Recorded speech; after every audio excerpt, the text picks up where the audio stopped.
Okay, hello everyone. Unfortunately, I think we're waiting on Paula to join. So that's what we're waiting on. I don't think she's on here, and I'm on my phone, so that's why I can't really tell if she's on here yet.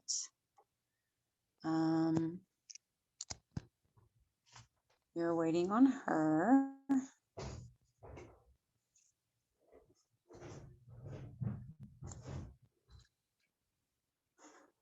Is there anyone else that would like to chime in about diversity?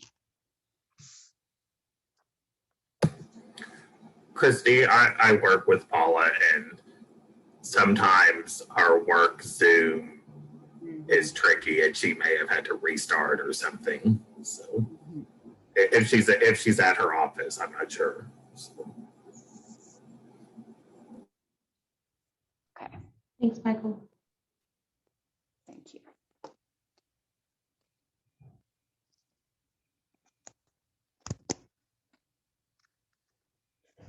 I was looking for an email and I don't see one either, so.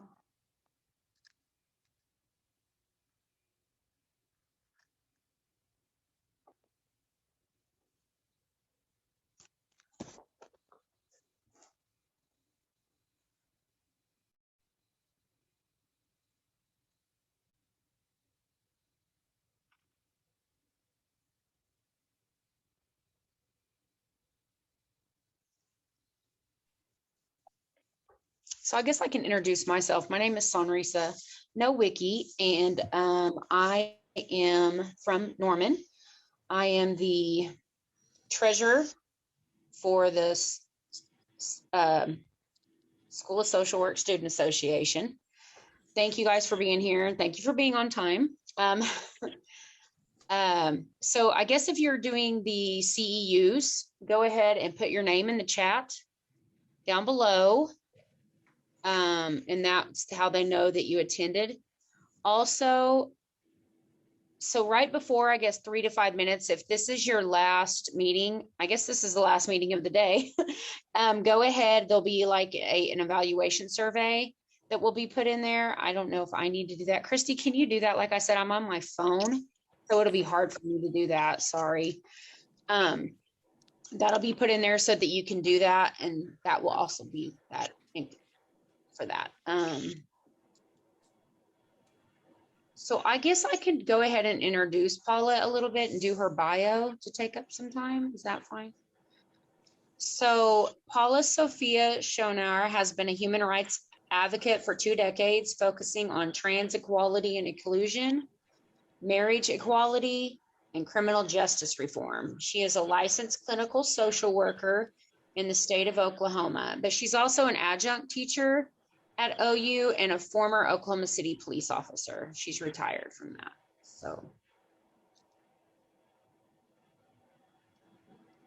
and I believe she works in Norman.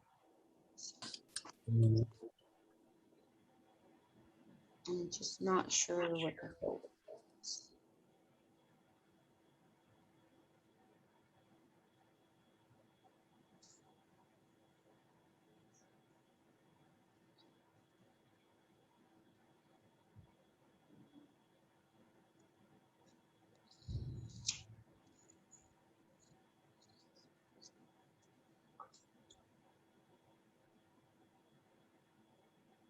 Michael, you said you work with her? Yeah, Paula is the assistant team lead for the PAC team of Central Oklahoma Community Mental Health Center. And I am a case manager there and in my, thankfully, last semester of the MSW program.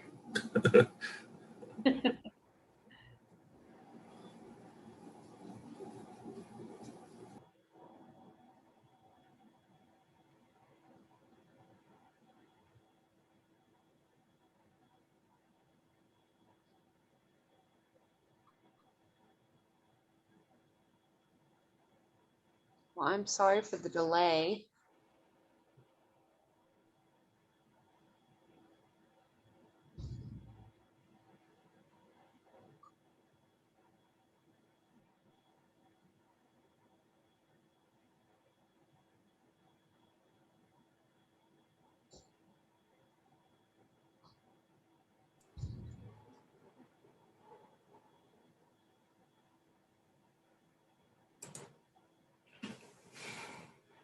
Thank you so much for your patience. We have contacted, well, getting her cell phone number and are calling her right now.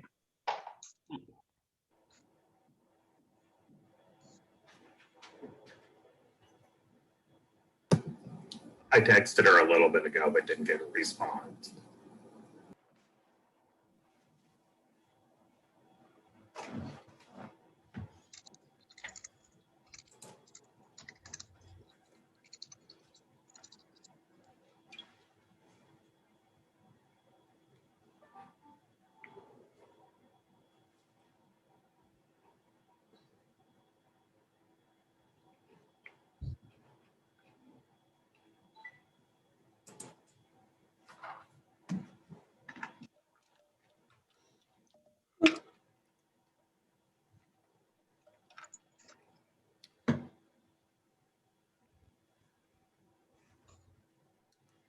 This is Kathy Schonauer. While we're waiting, can I ask a question?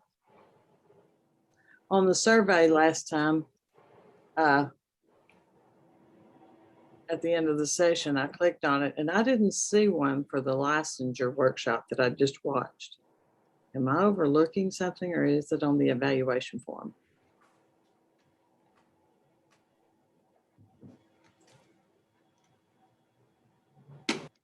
Kathy, let me take a look at it and I'll let you know. Okay, thank you. You're welcome. She's logging on right now, so everybody just hold on tight.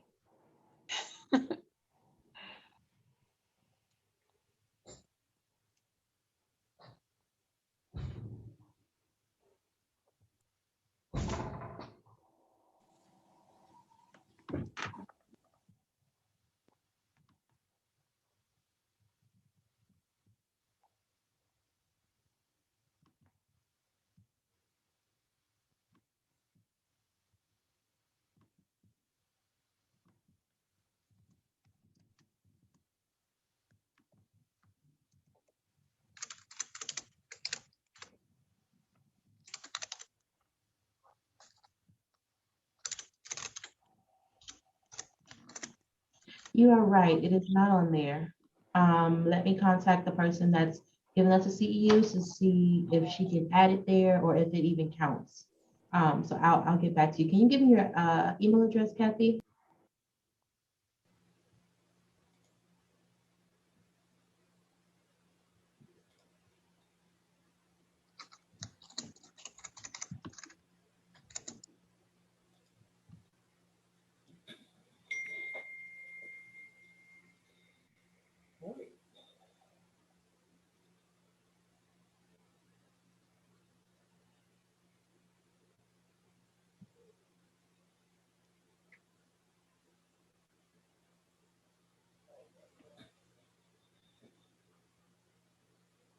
Okay, so how do we get started? Hi, Sunrisa. Hi. You're started. You're introduced. You're ready. Jump right in there, Paula. Okay, so what do you want me to talk about? I was having trouble logging in. It was making me jump through a lot of hoops. So diversity is the topic. Okay. Well, I think personally that diversity is is what keeps societies and cultures innovative and with filled with new ideas and with a vitality to continue to evolve in positive ways.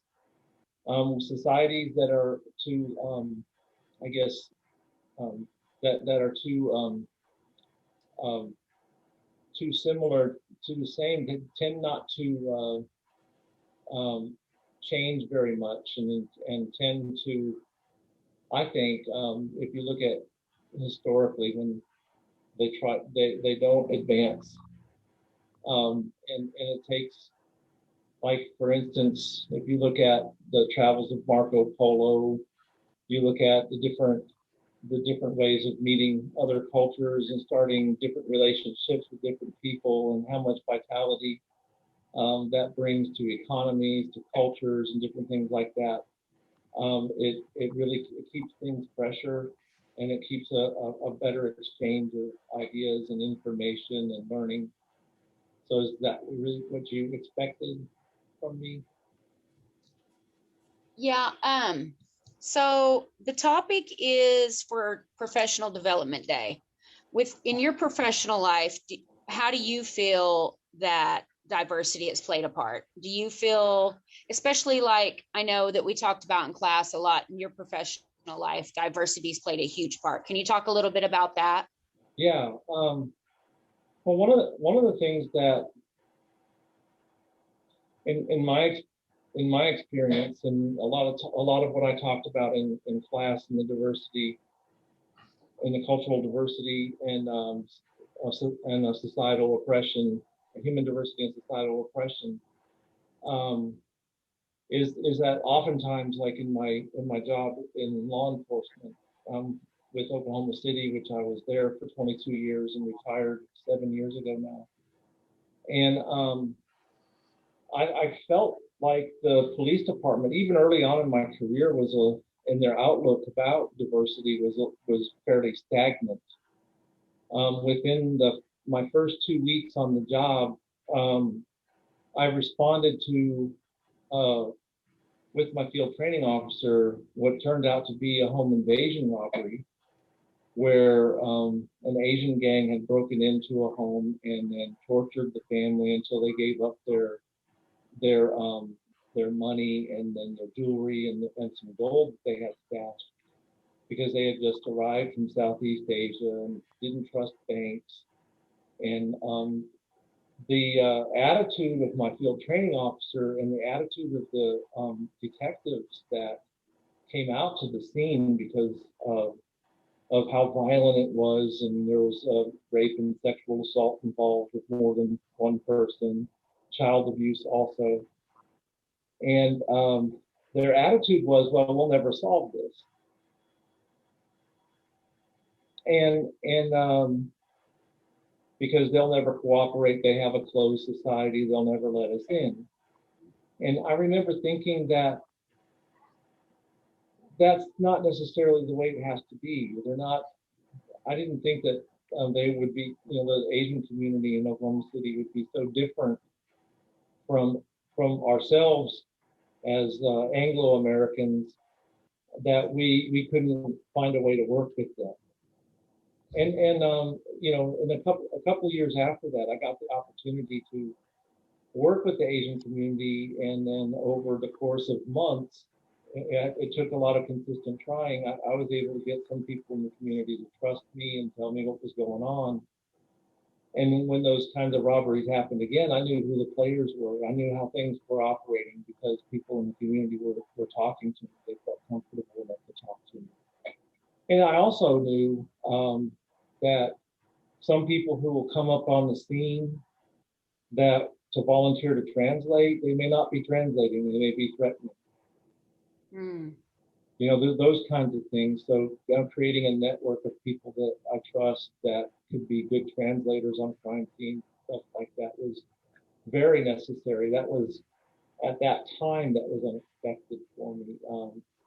And a lot of these problems could be they don't have to be as much of a fumbled and fine process if there's a lot more education about cultural diversity, if there's a lot more education about human relations, and different and different cultural perspectives.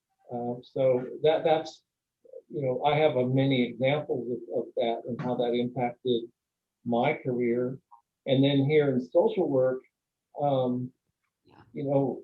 there's the population that we serve is pretty diverse here in Norman, and being able to meet people where they are is necessary to having success. I've worked with someone who was Jehovah's Witness and who got kicked out of her family and was living a lifestyle that her family didn't approve of. And then I've worked with a Mennonite woman who didn't wear makeup and wore long skirts all the time. And I wasn't sure if she would work with me, but we worked well together, and as well as people of different races and different socioeconomic status. So having an appreciation for diversity is paramount to success in social work. So going back, you know, how important do you think it is to be open to, I think even somebody earlier today said, being open to not being in your own biases towards, you know, your clients and your coworkers and things like that. How important do you think that is in our line of work? To be aware of our own biases. Yeah. Yeah, it's hugely important. And then I hate to admit this, but you know, when I grew up, my family, and if you would talk to a lot of them in Northeast Ohio now, just because I've seen some of their posts on social media over the years, they still pretty much have a lot of these attitudes that they're pretty racist against African American people. They're still a lot of them are still anti-Semitic, and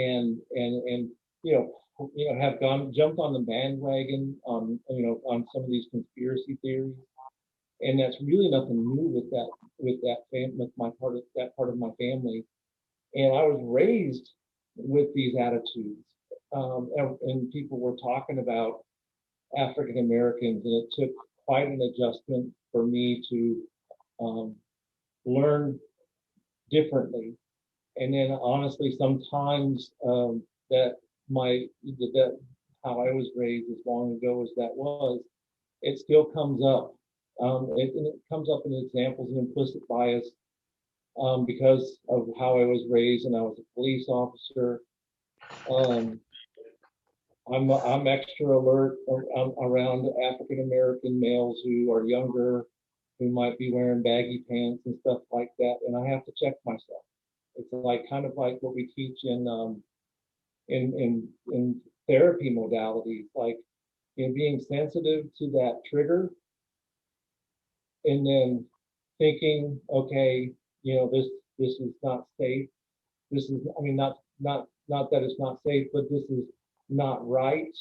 This is, I am safe, and these kinds of things. I think that those kind of skills can be useful in when we are confronting our implicit biases at times. Like, okay, why did I just lock the door when that man just walked by the car? What's going on? Those kinds of things. And it takes some. I think it takes understanding that, one, there is an implicit bias because of how I was raised, because of the environment that I worked in for so long, and it still affects me today, and I have to admit that. Is that what you were looking for there, somebody said? Yeah, I think, when I think about that, I think about, you see the over exaggeration of the woman clutching her purse, but that's so true. I mean, that happens. That's what that is, and that's that implicit bias. But, in class, those floored me. Those threw me for a loop.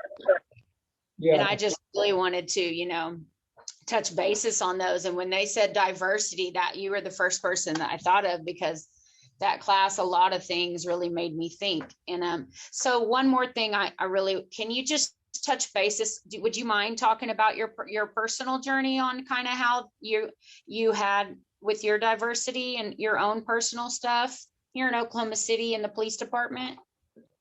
Yeah.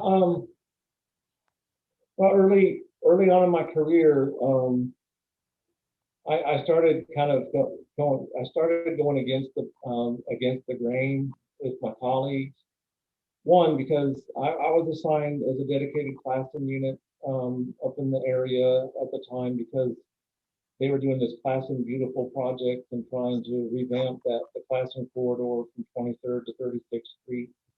And at that time, there was a lot of gang activity. Mostly I was sent there to work to try to curtail the African American gangs that were there, because on the east side of Classen, there were the neighborhood 90s Crips. On the west side of Classen, there were the 107 Hoover Crips. And there was a lot of fighting and some shootings and stuff like that. And it kept everybody pretty tense. And so I got out of my car and talked to people and got to know them. And my colleagues thought I was crazy because some of the guys in the gang unit wouldn't even drive through that area without having their guns in their laps already. And there I was walking, and they thought I was crazy. Another thing that kind of departed, I was in seminary at the time, and officially the Episcopal Church in the United States is against the death penalty.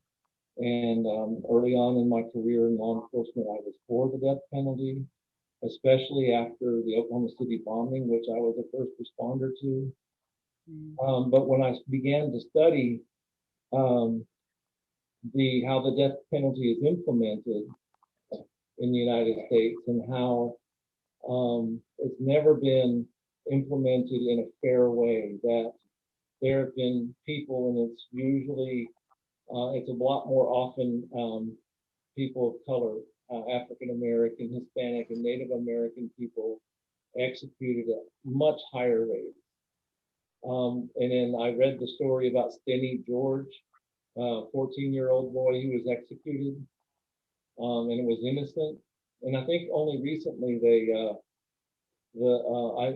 think it was the state of Alabama, maybe the state of Georgia, exonerated him posthumously decades later, but he was hung, accused of a crime he didn't commit. And I just started looking at the way that the death penalty was implemented, and it's not fair. So I actually came out against the death penalty and spoke at a panel along with the Oklahoma Coalition to abolish the death penalty, and some of my colleagues were mad at me for that. And then not long after that, I was out as transgender, and so that was quite an adjustment for everybody. A lot of really awful things happened. I won't necessarily go into the details here, but it was very difficult.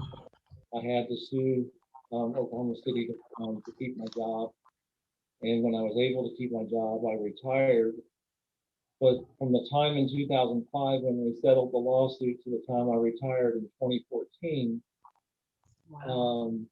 That those 9 years, almost 10 years, were not easy, even though that the really blatant stuff wasn't happening anymore. It was constant microaggressions, and so a lot of the culture in law enforcement, I feel like, is needs to be addressed, and they're really slow. They're not rising to the times in so many departments around the country, and we're seeing the results of that with the George Floyd trial.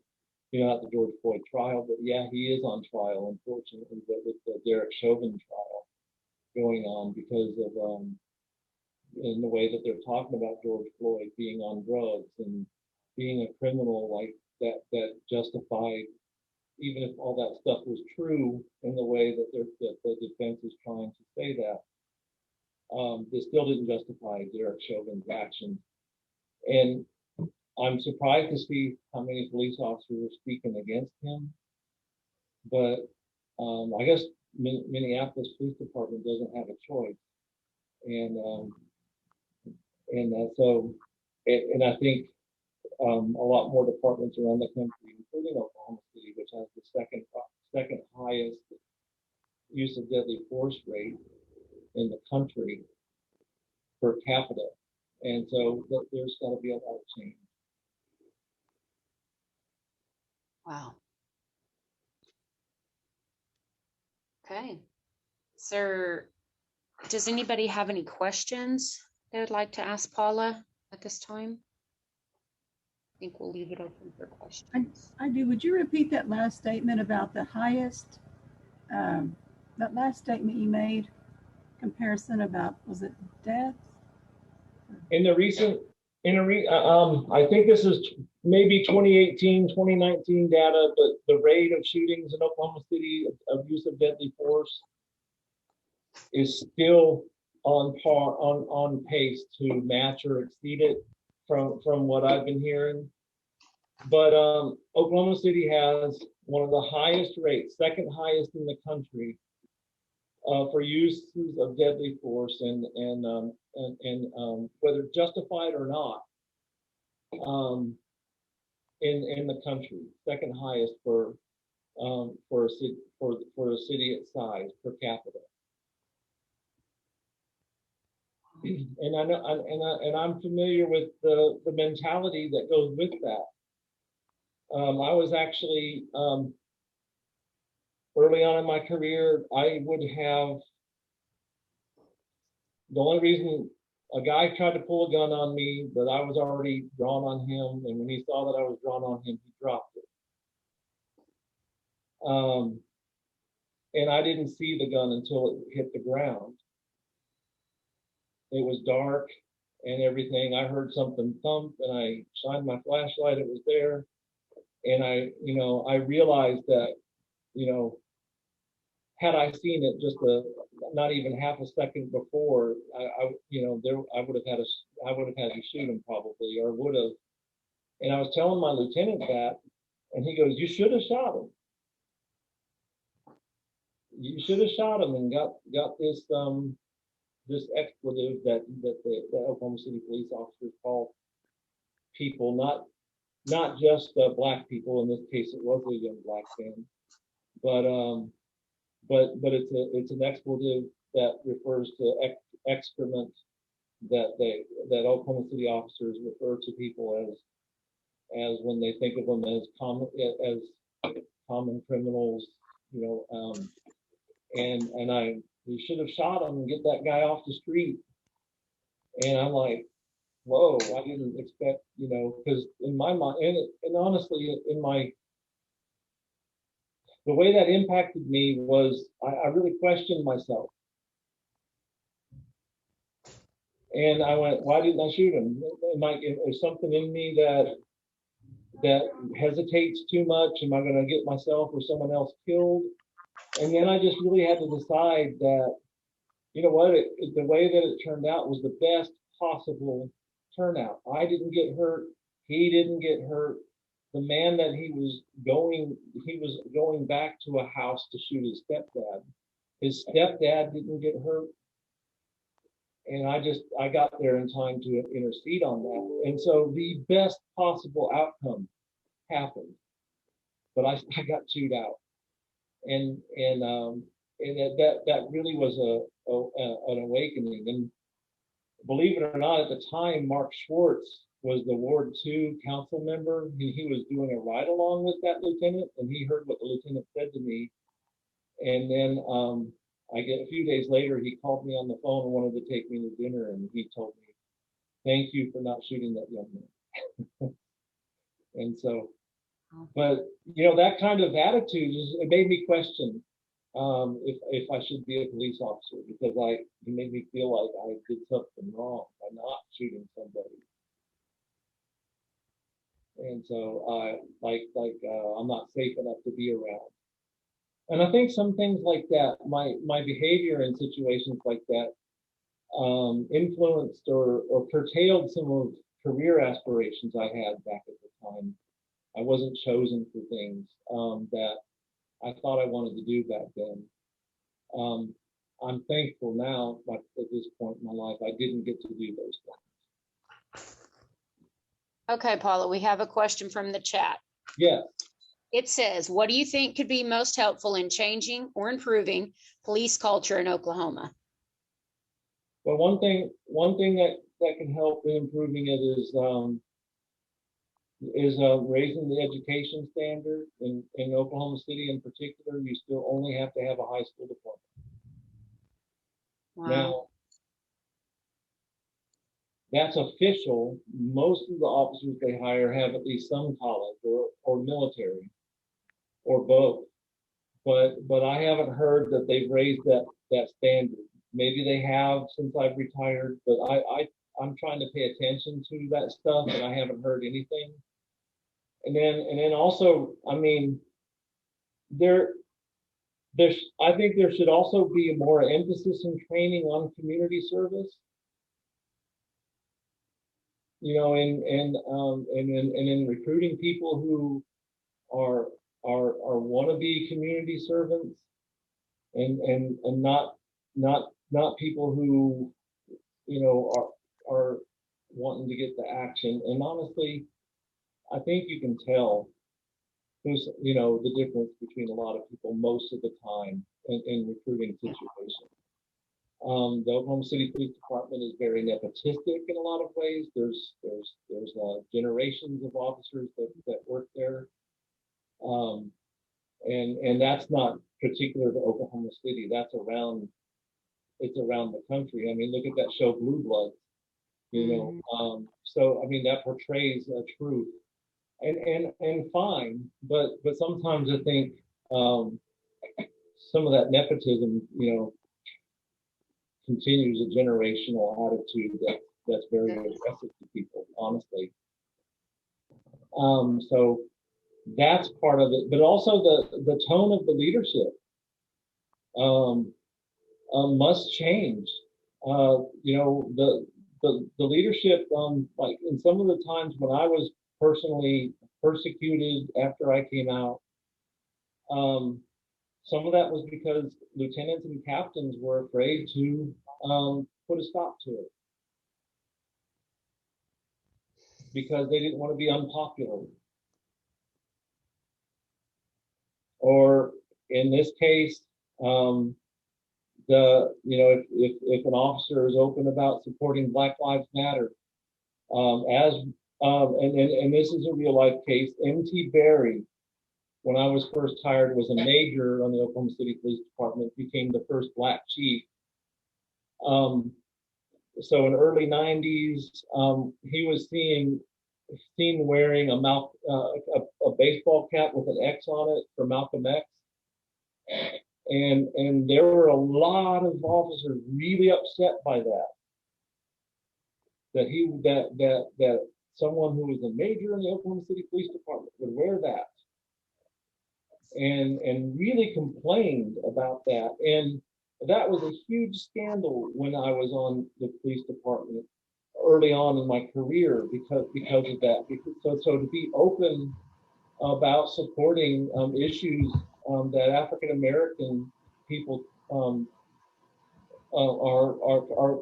concerned about can be a very unpopular thing, even if the officers themselves are African American. There's a lot of pressure to conform to the majority, and sometimes they do.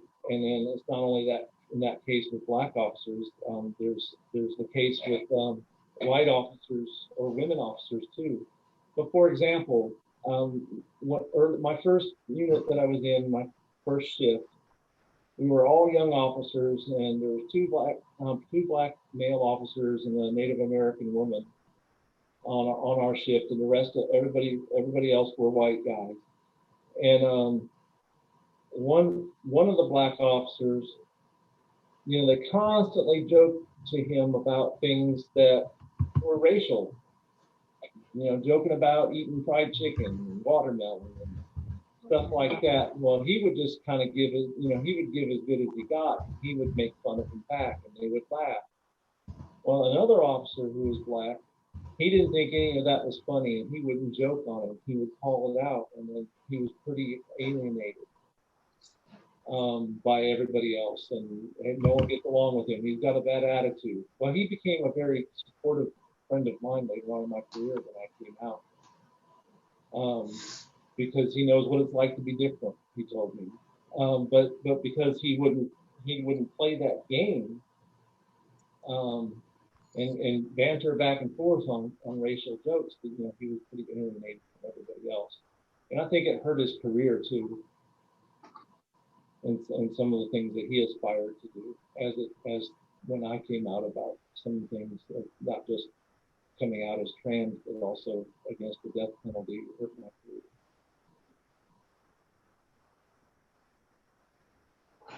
Does anyone else have any questions?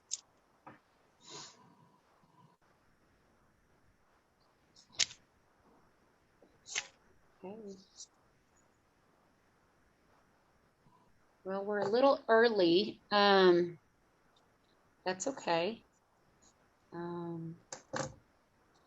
guess we'll go ahead and end. That's okay. Well, can I add something? Sure. I didn't realize I'd be talking as much just myself, but another one of the things that I want to see that's different, and with the Derek Chauvin trial, it may be the beginning of different, is that the police chief and a number of officers are testifying for the prosecution, saying that the way that he handled that was wrong. That's pretty new. Now, I wonder, though, how that chief is and those officers are getting treated among the rank and file, because one of the, I know this just from having been in law enforcement, but I think that their president of their police union is a very rampant, big self-defense guy, big promoter of the Second Amendment and stuff like that.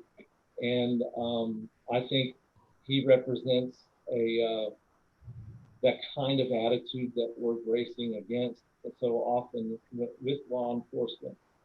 And the FOP in Oklahoma City is very similar in their stance with things. And that what I consider promotes a culture of silence, where officers are afraid to call each other out because they're afraid of their safety, that they won't get backup. If anyone's seen or read the book Serpico or seen the movie, he was in a situation and his backup just left him and he ends up getting shot. That's in the back of officers' minds, and sometimes I've even heard officers express, "Hey, don't do anything that will cause a Serpico." That kind of thing. There's a lot of pressure. So that culture of silence needs to end. But I think it's particularly fervent in police because there's so much that officers have to rely on each other for their safety and backup and stuff.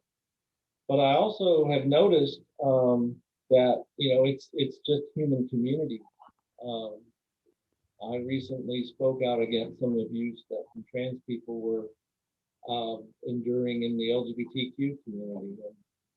And boy, I tell you, that stirred up a hornet's nest. So that kind of curtain of silence, really reminded me of stirring up the curtain, raising the curtain of silence when I was still a police officer. And so, I think we've got to really examine, ourselves about and our systems about, what kind of silence are we promoting and why. I agree. I mean, it's definitely difficult in law enforcement because they have the power to arrest someone and that person can go to prison for years, if not their whole life, so the stakes are very high. But the culture of silence, needs to end. All right, Paula. Thank you so much. I appreciate you. Yeah, thank you. Sorry I was a little late. I was having trouble logging in. Yeah, Michael had said that, your coworker, he said sometimes at your job you have a little trouble logging in. Yeah. But again, thank you so much. All right, you're welcome. All right. Thank you. Y'all have a good day. All right, you Bye-bye. too. Bye-bye. Thank you all for attending Professional Development Week. It's been a joy. If you have any suggestions for next year, please email one of us or email the person that sent you the link and we'll get those suggestions from you, okay? All right, you guys have a good one. Have a great weekend. Hey, I have a question. Sure. What do we do about the survey that's missing the licensure Yes, I am waiting for Diane to get back to me, and I'm gonna send a big email with all the recordings and things, and so I should have the correct link in that email as well. Okay, so just it's gonna wait go till out we to get that email and then, Yeah, it's gonna go out to everyone the same way that if this the flyers were marketed to you. It's gonna be the exact same way, so you'll have it. okay, thank you. Yep, you're welcome. Bye, Christy. Hey.